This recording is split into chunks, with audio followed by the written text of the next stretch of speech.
Breaking news. Please stand by for another C2C World News Now current event. Hello, today is Tuesday, and this is the 20th day of September 2016. Now, here's what we have in terms of what had occurred on Monday. 18 of 31 trucks came under aerial bombardment as they were trying to deliver much-needed urgent humanitarian aid to a distressed town in Syria.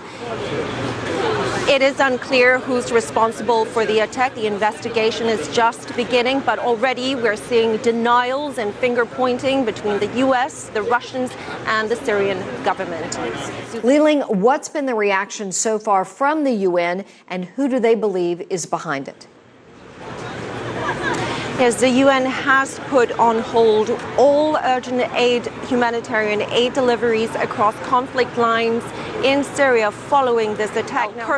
Now, UN Aid Chief Stephen O'Brien had quickly issued a statement in which he expressed disgust and horror at the attack and saying that if it is determined that this was a deliberate act targeting humanitarian aid workers, then this could count as a war crime. And we heard earlier as well, the UN Secretary General Ban Ki-moon was extremely angry over this attack and made those sentiments very clear when he kicked off the high-level UN General Assembly debate this session. Have a listen.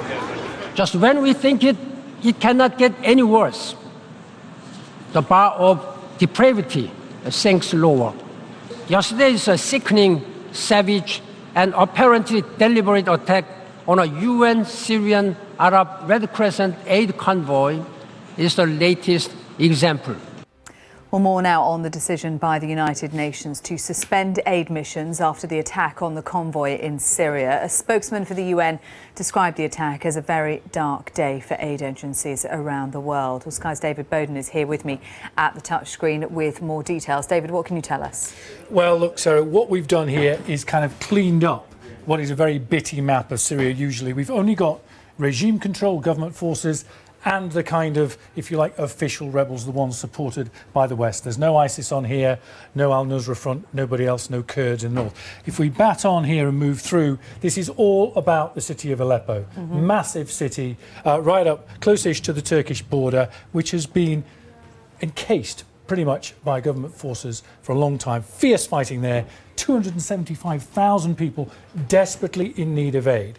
Part of last week's ceasefire was that that aid could come through on convoy. So we had this convoy of 31 trucks carrying aid to the west of the area for 78,000 people. However, this is what happened. Just as it was being unloaded in a warehouse at al-Kubra, just to the west, it was attacked by somebody. Locals on the ground say it was from the air. They say it was the Syrian Air Force. Nevertheless, somebody attacked it. We ended up with the aid, 18 of these trucks ending up like that. 20 people lost their lives. And I suppose the key question is, who knew the location of this UN convoy? Everybody knew.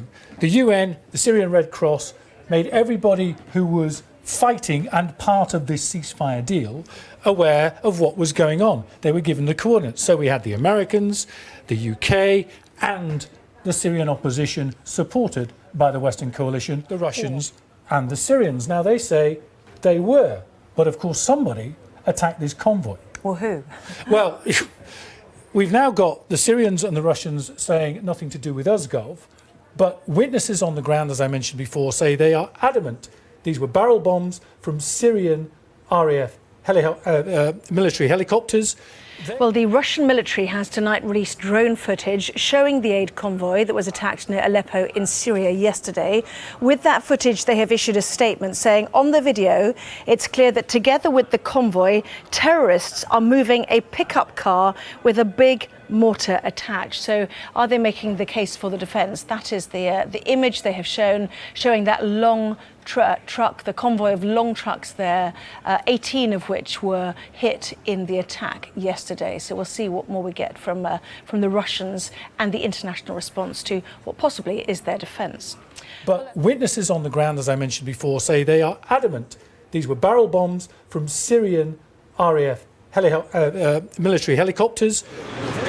It is unclear who's responsible for the attack. The investigation is just beginning, but already we're seeing denials and finger pointing between the US, the Russians, and the Syrian government. Susan?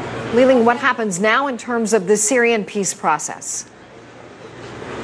Well, the investigation has just kicked off. They're going to look to see who was behind this attack, but also to see if that very fragile US-Russia brokered ceasefire can be salvaged or if it has been damaged beyond control. Now, that a lot of hope was riding on that ceasefire, if you recall, not just to pave the way for humanitarian aid deliveries urgently needed for millions of Syrians, but also to set the stage for a political peace process to begin.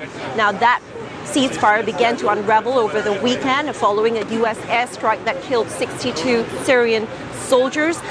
We saw last-minute consultations here at the Security Council, angry exchanges between the U.S.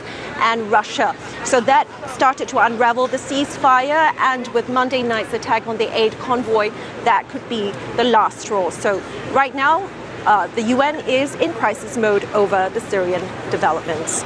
Susie. This has been a C2C World News Now current event. Stay safe, everyone.